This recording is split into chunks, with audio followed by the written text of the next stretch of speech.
I guess it's time for me to pick back up. What do you say? Absolutely. I'm looking forward to hearing more of this. Tornado in Joplin, Missouri, where it's reaching peak intensity. As the tornado tracked eastward, it maintained EF5 strength as it crossed Main Street, Route 43, between 20th and 26th Street. It heavily damaged every business along the stretch and virtually destroyed several institutional buildings. It tracked just south of downtown, narrowly missing it. Entire neighborhoods were leveled in this area, with some more homes swept completely away, and some trees were even stripped completely of their bark. At the residences, reinforced concrete porches were deformed or in some cases completely blown away. Damage to driveways was noted at some residences as well. Ground score when it does that to the ground, that's like when they go back and they rate storms, tornadoes. The damage they can just do to the ground is part of how they rate these. So the fact that this storm is destroying the ground is significant, which it takes a lot to do that. Numerous vehicles were tossed up to several blocks, and a few homeowners actually never located their vehicle again. A large church, a nursing home, Franklin Technology Center, St. Mary's Catholic Church and School, and Joplin High School were all destroyed along this corridor. The Greenbrier nursing home was completely leveled, with 21 fatalities occurring there alone. No one was in the high school at this time, luckily, because the high school had just graduated, and that day they actually had their graduation ceremony, but they held it about 5 miles north of there at Missouri Southern State University. You got to assume that that's very significant and fortunate that nobody was in school when this happened. I can't imagine what it would have been. This is at the school. Pieces of cardboard were found embedded in one of the few remaining walls that were standing. Cardboard embedded in the walls. Yeah, that's absolutely insane. Around the school, street beams and pieces of fencing were deeply embedded into the ground and fields near. Steel fence posts were bent to the ground in opposite directions, and a school bus was thrown into a nearby bus garage. As the tornado crossed Connecticut Avenue further to the east, it destroyed several large apartment buildings, a Dillon's grocery store, and a bank. Only the concrete safety deposit box vault remained at the bank. Everything else was completely gone. A wooden 2x4 was found speared completely through a concrete curb near this location. The tornado then approached Range Line Road, the main commercial strip in the eastern part of Joplin, affecting additional neighborhoods along 20th Street. In the corridor between 13th and 32nd Streets, the tornado continued producing catastrophic damage as it reached its widest point. The tornado at this point was nearly a mile wide across. As the tornado struck a Pizza Hut on South Range on Line Road, store manager Christopher Lucas gathered 4 employees and 15 customers into the walk-in freezer. With difficulty closing the door, he wrapped a bungee cord holding the door shut. On the other side, he wrapped it around his arm. He was sucked completely out and killed by the tornado when this happened. The tornado completely destroyed a Walmart Supercenter and Home Depot and numerous other businesses and restaurants in this area, most of which were flattened. Numerous metal roof trestles were thrown from the Home Depot building and were found broken and mangled in nearby fields. Cars that were originated at the Home Depot parking lot were found hundreds of yards away. Asphalt was ripped from the parking lots of Walmart and a nearby pizza restaurant, and large tractor trailers were thrown over 200 yards. An Academy Sports and Outdoor store along Range Line sustained major structural damage, and a chair was actually found with all 4 legs hauled first into a remaining wall that was there. A nearby 3-story apartment complex was also devastated, and 2 cell phone towers had collapsed during this. In the area, numerous cars were thrown and piled on top of each other. 100-pound manhole covers were removed from roads and thrown. The ground once again damaged, and a Pepsi distribution plant was completely leveled. Additional calculations with regards to the manhole covers by the Ohio State University wind engineer that we referred to earlier revealed that the wind had to exceed 220 miles an hour for the manhole covers to be removed. Many fatalities occurred in this area, and the damage was rated as EF5. Extreme damage continued in this area. through southeast Joplin. Many houses and industrial and commercial buildings were flattened in this area as well. The industrial park near the corner of 20th was especially hit hard, with nearly every building flattened. Several large metal warehouse structures were swept cleanly from their foundation, and several heavy industrial vehicles were thrown up to 400 yards away in this area. One of the many warehouses affected was a Cummins warehouse, a concrete block and steel building that was destroyed. The last area of EF5 damage occurred in the industrial park, and a nearby gas station and convenience store was completely destroyed. Many homes were destroyed further to the east at EF3 and EF4 strength, and a nearby subdivision and East Middle School sustained major damage. Weakening and dissipating at this point in time, the tornado then continued on an east-southeast trajectory towards I-44, where it weakened. Nonetheless, vehicles were blown off the highway and mangled near US 71 on what is now I-49 interchange. The damage and around the interchange was rated EF2, EF3. The weakening tornado continued to track into rural areas of southeastern Jasper and northeastern Newton County, where damage was generally minor to moderate, with trees, mobile homes, outbuilding, and frame homes damaged at EF0 to EF1 strength. The tornado lifted east of Diamond at 6:20 p.m. According to aerial surveys, the track length was 21.62 miles long, and the tornado was up to 1 mile widest point. A total, and we'll get to this a little bit, total of 158 people were killed, and over 1,150 others were injured along the path. I'll play a video now, and the next part of this will actually go to the aftermath, but this is some of the footage that was occurring during this stuff we just covered.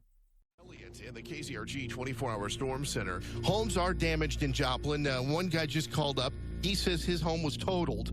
So I just had another caller say a couple of houses damaged over by St. John's Hospital. I think our death toll would have probably been much higher if it had. Officer down! Officer down, 249 and I-44. That was a civilian using our radio. A civilian using our radio. It was 357's vehicle that she was calling from. When was our last contact with Officer Waters? Last I heard, he wasn't moving. Yo, stop! Power line's down! Go back to where you came, go north, and we'll have to go east. That's really bad. Oh, that's going right into downtown Joplin. Going downtown? Watching this on your KZRG Storm Tracker radar, and that is a big area concern. Tornado warning still in effect until 6:30.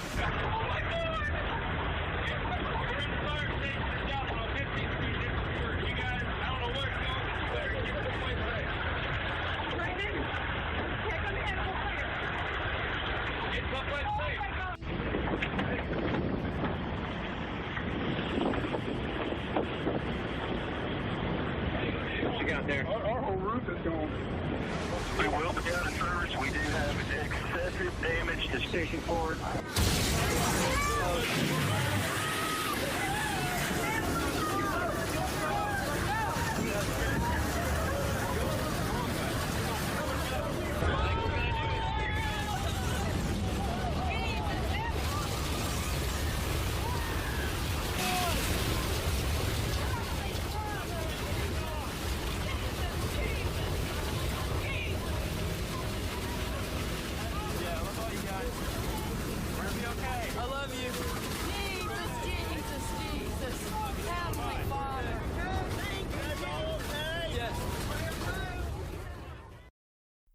Yeah, everybody's just trying to get through it.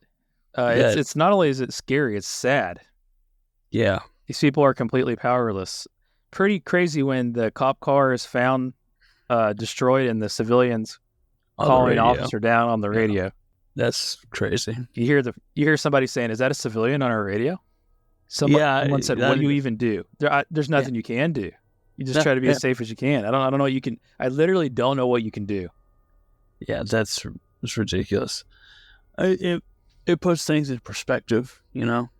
A lot of times you think about like different things you have to deal with, and then you see people go through stuff like that, and then like it's just you can't even compare, you know.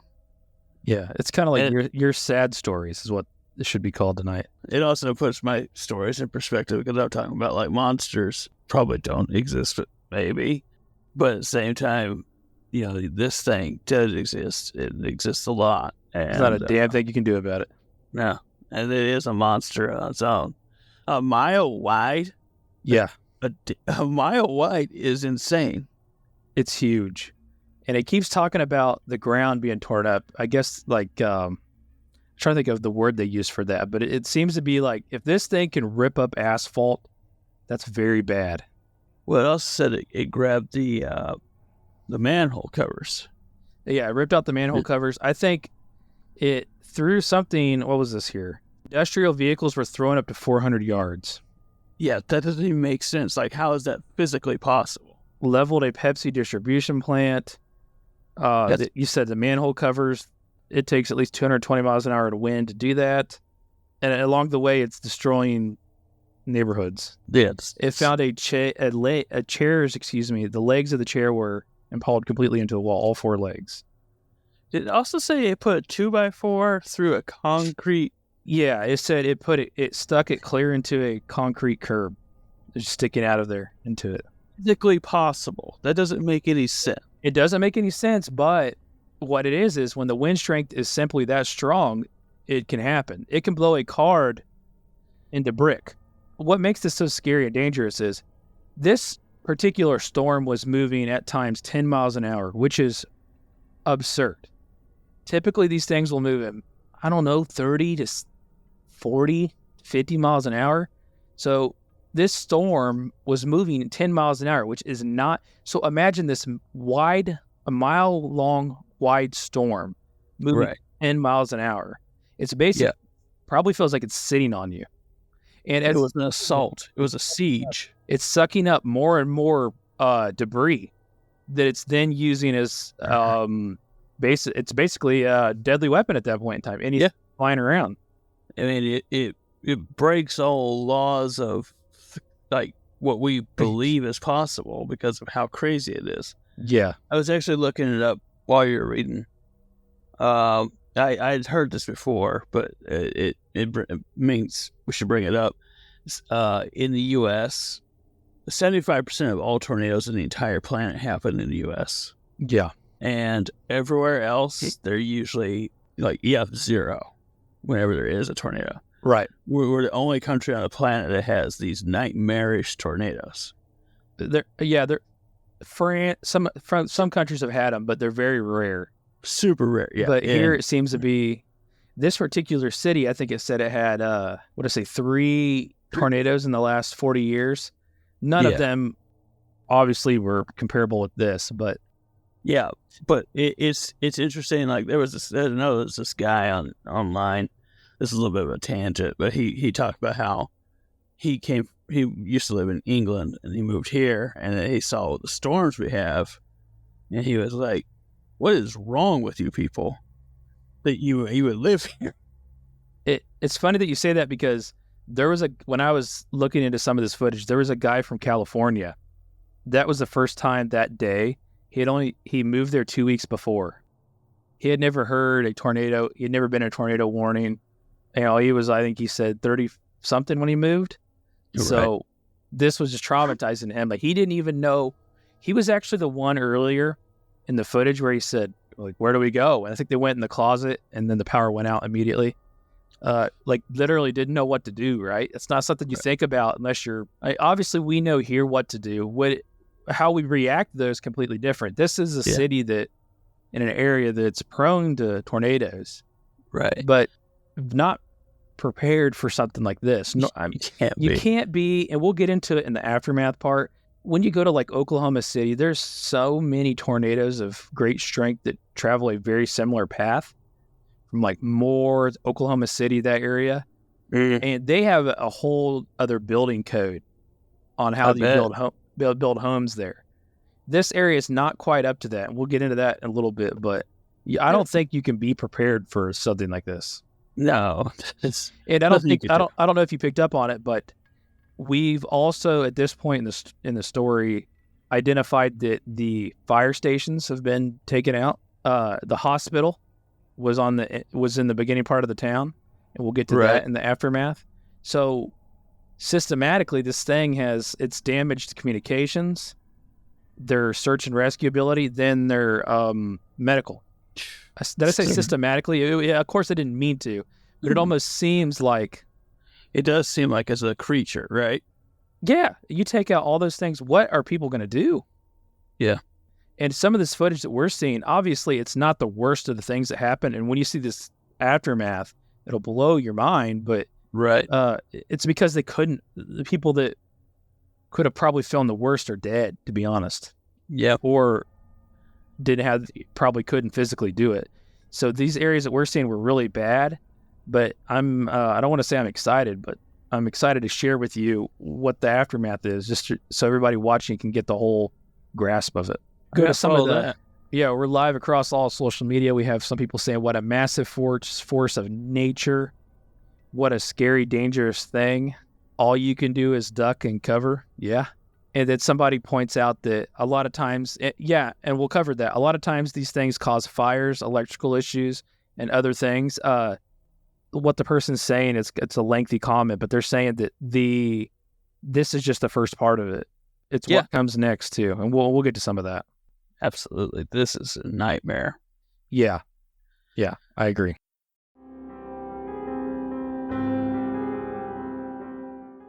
Jeff Townsend Media. CG, good night. And the question is, do I stay here? Will you be back? Are you gonna come back? Will you be back? Are you coming back?